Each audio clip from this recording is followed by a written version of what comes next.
This is a picture taken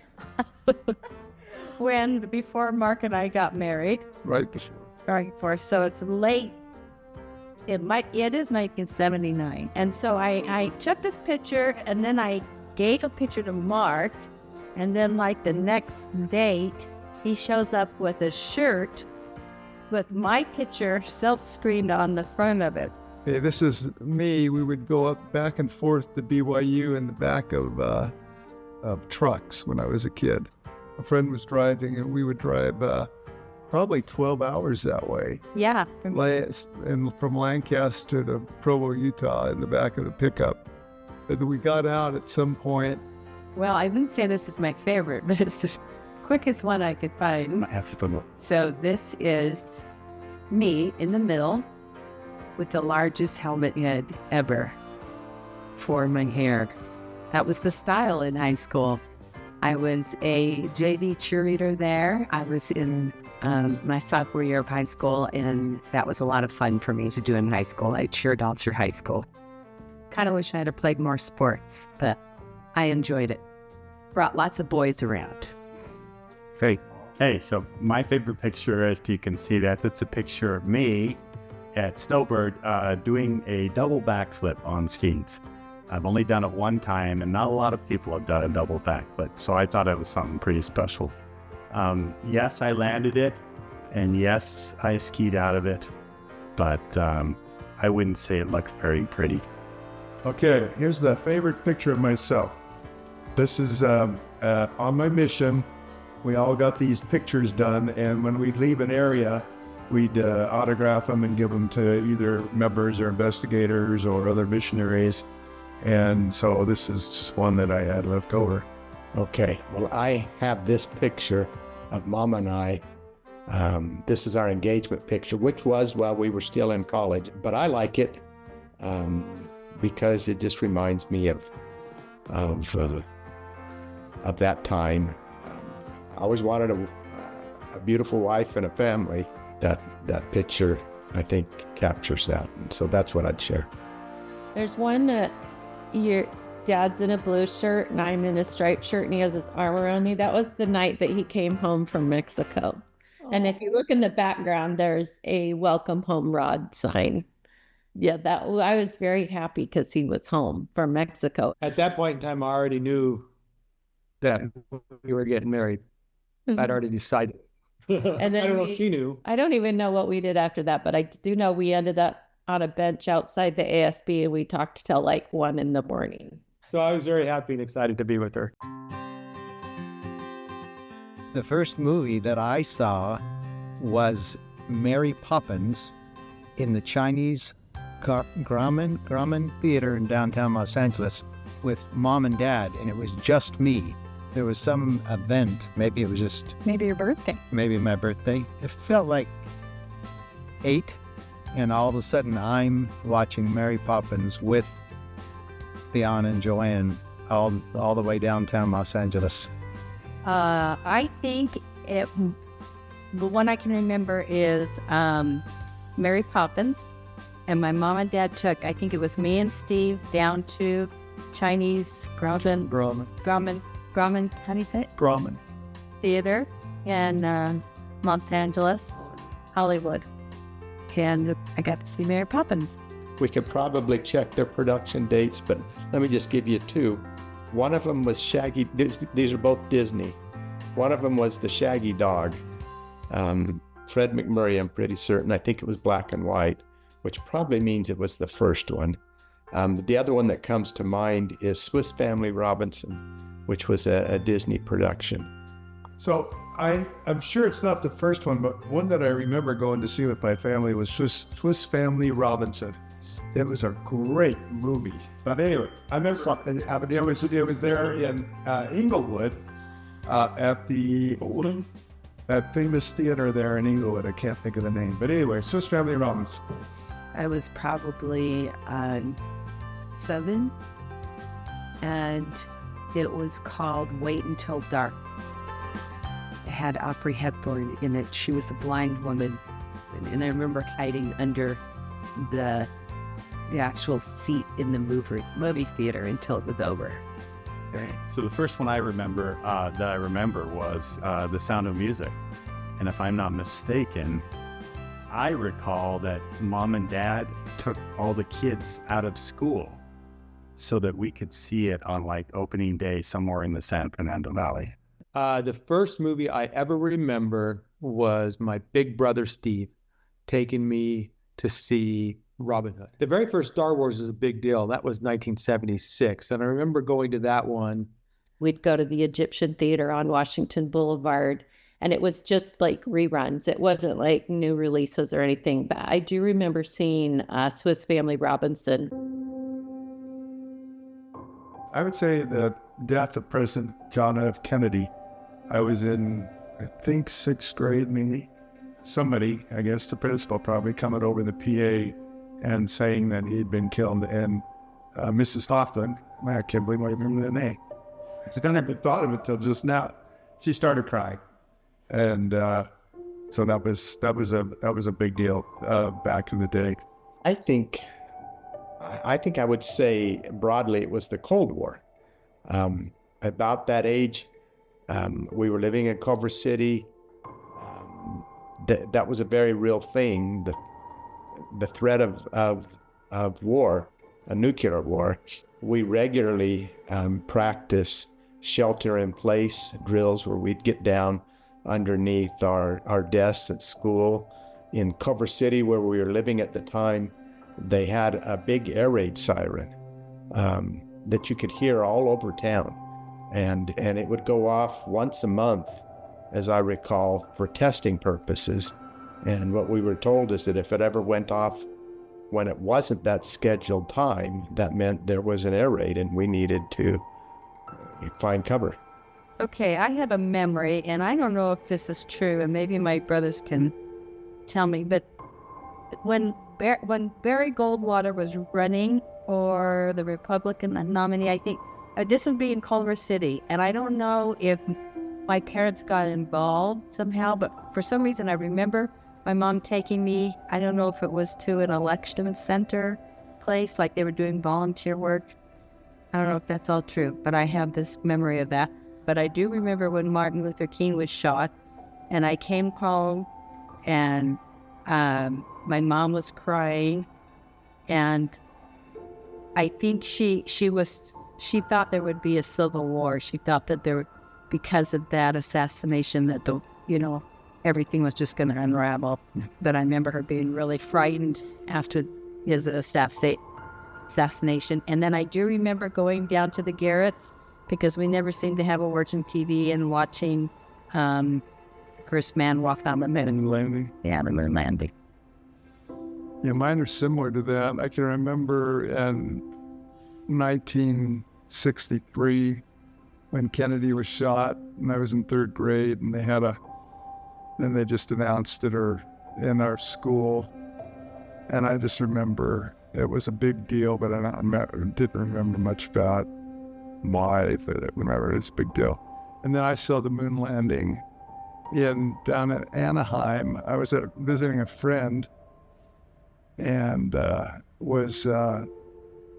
we were just sitting in their living room, and we were watching the moonwalk, or the landing on the moon. One small step for man, one giant leap for mankind, or something like that. Yeah.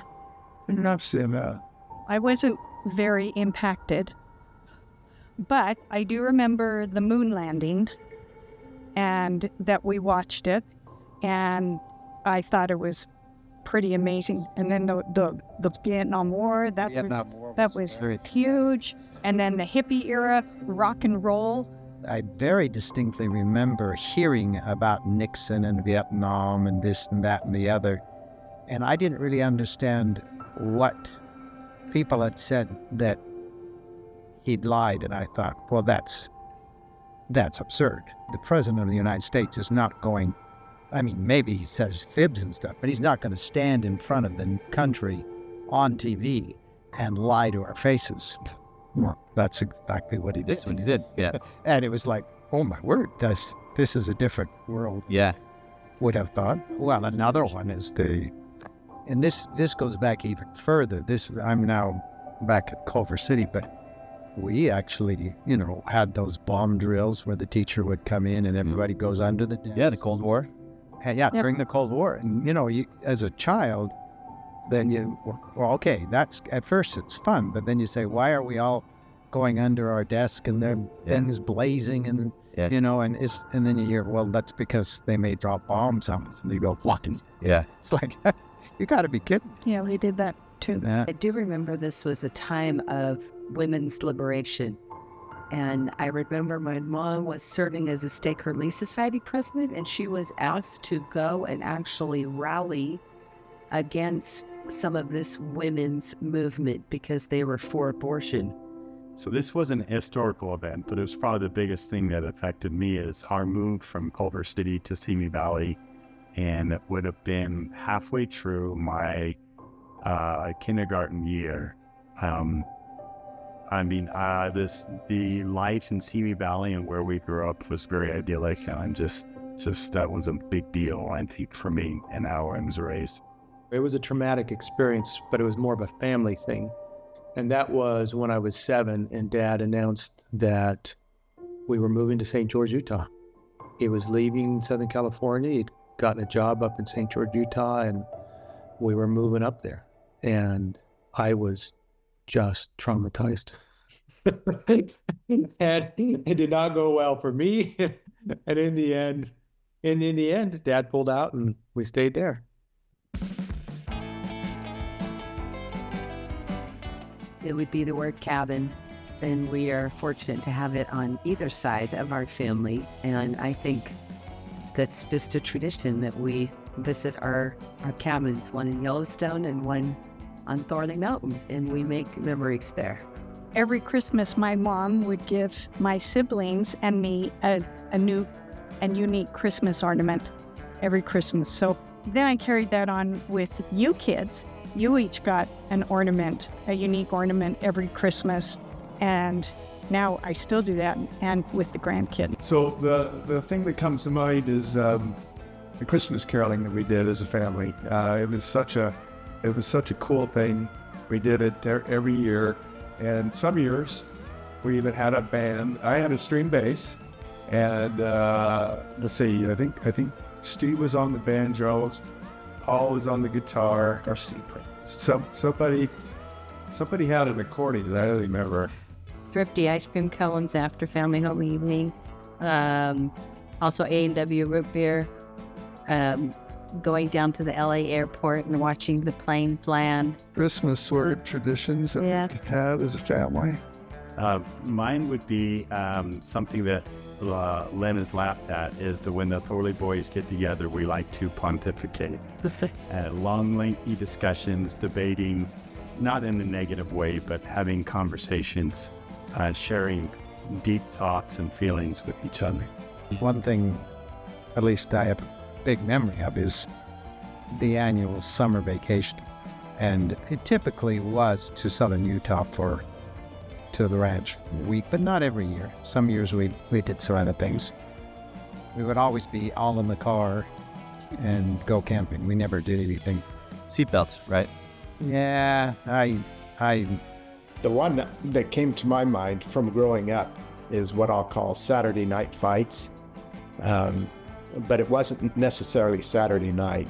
It was any night that we happened, it happened to fit. Somebody'd grab a leg, each leg, and somebody his arms, and then he'd fling us off, or we'd wrestle him to the ground again, or things like that. And we just called that Saturday night fights.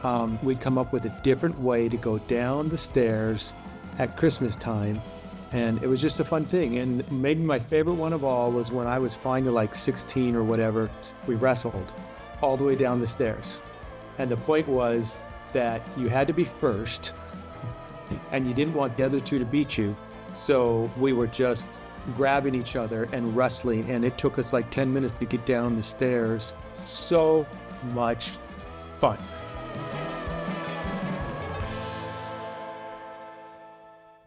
So my left foot is bigger than my right foot. My left leg is shorter than my right leg. and my left hand is bigger than my right hand. I didn't know that one.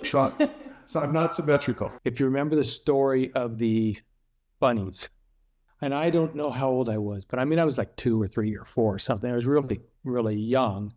But she had shown me that she was just bringing these bunnies in, and she had turned the oven on to get it just a little bit warm, and put the bunnies in there. She turned the oven off. She just turned the oven on to get it warm, and she turned the oven off and put the bunnies in there and left the door open. I don't know if it's because as a little kid, I thought she had forgot that, no, you got to close the door and you got to, got to turn the oven on. I don't know. So I got in between the fridge and the wall is where Mom kept the stool so that you can stand up on things.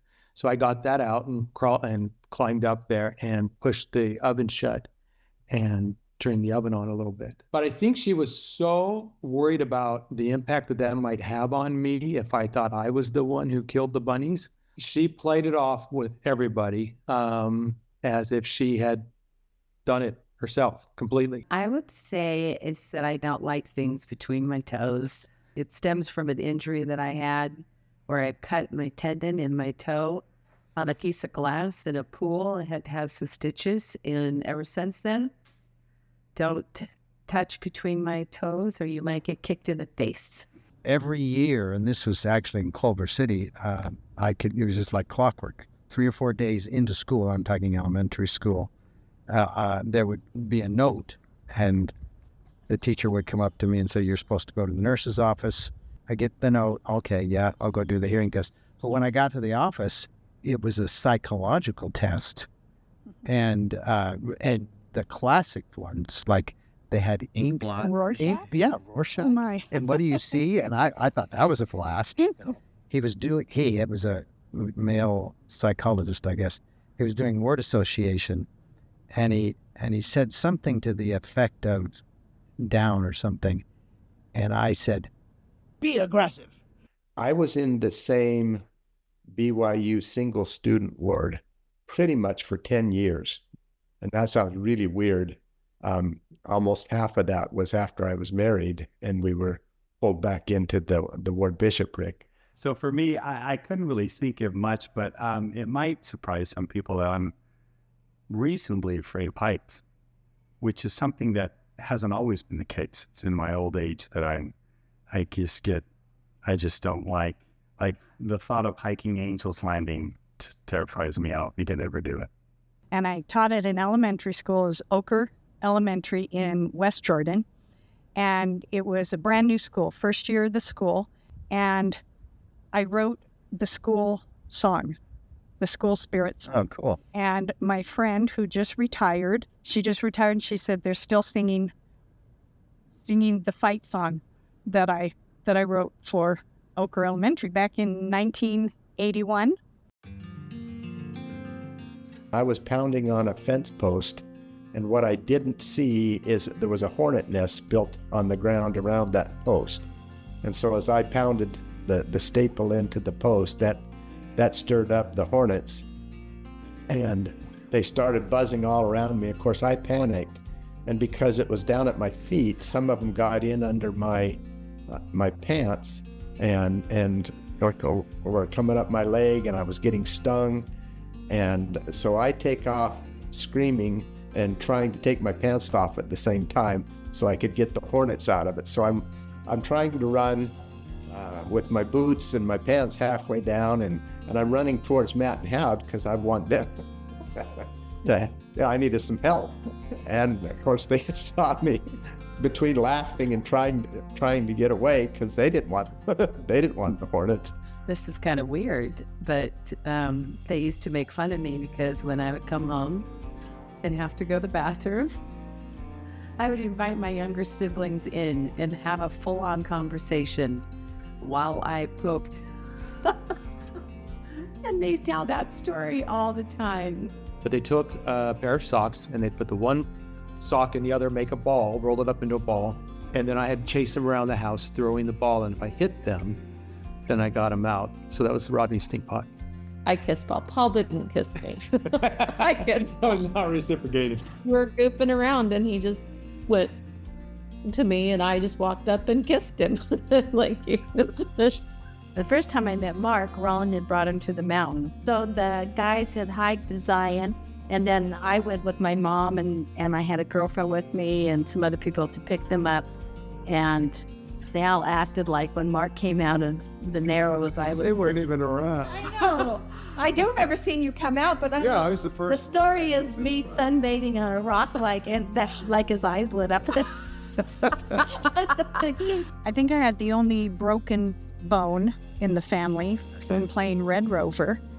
And then when I was about 7, Aunt Steph chased me around with a push broom on the patio and knocked me over and cracked my head open. So I had stitches in the back of the head. I had stitches in the front of the head. I had a lot of stitches. Uncle Steve tells it a lot how I was kind of an angry kid, and he would hold me down and I would just kind of go berserk on him, and he promised he would say, you know, I'm gonna let you up, you gotta settle down. And he let me up, and then I'd just go berserk. And I think one time I threw a screwdriver at him, and he remembered that. I didn't hit him. I think I hit the wall, but I didn't hit him. Maybe the girls' camp. Get kicked out of the girls' camp. Nice. Yeah, Steve's girl camp story is better. He got shot at by real bullets. Oh, my bad. They not shot real bullets. Nobody shot real bullets at me. But Sister Kingston tried to beat me up. I had to turn my back to her. She was slapping me.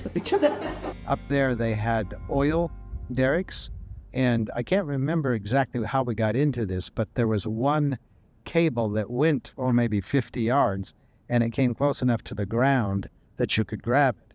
And so you could grab it, and you'd get a ride up about 5 or 6 feet and then let go. 3 of us are going to do it at one time. So me, it might have been Matt Roland, it could have been somebody else, but we all got on it, and it started to go up and lift us in the air, and that was cool. That was cool. But then they let go before I did, and once their weight came off the thing, I felt like about 15 feet in the air, over the cable, and then came down on the earth and whacked my head. We all know there's a fire coming. The whole valley is, full of smoke. We had thought that the fire, this is a brush fire, was still half a day away or something to that effect. And I remember there was some fires going on, and we knew that Simi Valley, there was a fire at one end, but it wasn't close to us.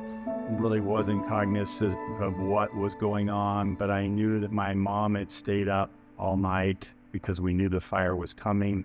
The fire got close and became an issue for the people in our neighborhood and in our ward. Dad sent me over, or took me over, I can't remember, to stay with a sister, a single mother. Her and her young boy were by themselves, and Dad wanted me to be there. Just so stunning, to wake up, and what I waked up to was the blaring of the firemen and police outside with these megaphones saying, all persons evacuate immediately. Evacuate immediately. And I just remembered being woken up and said there's a fire and we have to evacuate. And I was not sure what that meant until I opened my window and the streets were full of burning embers. And I just started bawling. And I was just like, let's get out of here. Dad was on the roof trying to keep the shingles wet so that they wouldn't catch fire. It's the one where Dad stayed behind and crawled all over the roofs, putting out the embers with our garden hose. And we had, can you believe it? Our roof was cedar shakes. Cedar shakes. That's wood. The only thing separating us and the fire was a street. And I remember waking up and panicking and running out front, and that whole mountain was, like 30-foot blazes. Fireballs landing on my yard. It sounds dramatic, but that's how close the fire was. You could feel the heat. And so I got up, looked at the window, and looked up, and it could have been 100 feet of just straight flame. We're all piling into the station wagon. Dad was gone. I remember screaming at my mother as she's trying to put things in. I says, Mom, we gotta go, we gotta go. And she kind of grabbed my shoulders and kind of shook me. I don't think she slapped me. Kind of shook me. She said, be quiet and get in the car, because I was like adding it to all the trauma. But all of a sudden somebody said, well, where's Rod? But anyway, I got him and brought him out. And then I thought, no, that this is important. I pointed him at the fire in the house and I said, you remember this because this is going to be one of the important events of your life. So we got in the car and left my dad on the roof with this fire. And I'm telling you, it was huge, and smoke and embers flying on the yard and people big blaring, get out of your house, no, the fire people are going on, everybody leave, evacuate. So we got in the car and we drove to the church. I don't remember as well because I was young. The things that I do remember was that's my only memory of George, who stayed with us for a year to go to school. I vaguely remember being down at the church and we were in jammies and it was nighttime and we were running around as kids and I was running around with David. It was much like it is today when we go up there. There was just a lot of people and laughter and fun. And that was a fun time of age because we were all returned missionaries in our early 20s. And that would have been the first time I met Mom, but she didn't pay any attention to me and I didn't really pay. I know they all act like it was love at first sight, but it really didn't happen there. The mountain. I thought the mountain was beautiful. Well, obviously, one of my memories is that we got engaged there. But one of my first memories of one of my visits was I was sitting in the old trailer that a lot of you don't remember, but it used to be up there. And Grandma was telling me about how we were going to be sleeping in there that night. And Grandma was telling me about how the last time she was there were mice falling on the bed. And she thought that was so funny to tell me. And it wasn't funny. Well, the short answer is I loved it. I thought it was the most beautiful place on earth. Back then, it was the old cabin where the boys stayed, and we stayed in the trailer, the old trailer. And that was primitive camping, but I loved the ranch. It was just so beautiful. I just couldn't believe that their family owned that spot. I stayed in the back room of the trailer, slept there in the mouse room, just thinking that this is a lot of land because Dad and we'd get in the Laredo and just drive Lover's Lane and then go to the point. And then my first impression wasn't great. I remember feeling Paul was so excited to show me this place that he just would talk so much about, the place of his forefathers, and that they would have so much fun. And again, I guess I was a little spoiled with a lake cabin, and so I was envisioning something like that. And when we drove up on the mountain, I remember thinking, this is just a desert, dry sagebrush. What are we going to do here? When I learned all the sacrifice and wonderful parts of the Thorley Ranch, then it became a part of my heart just as much as his.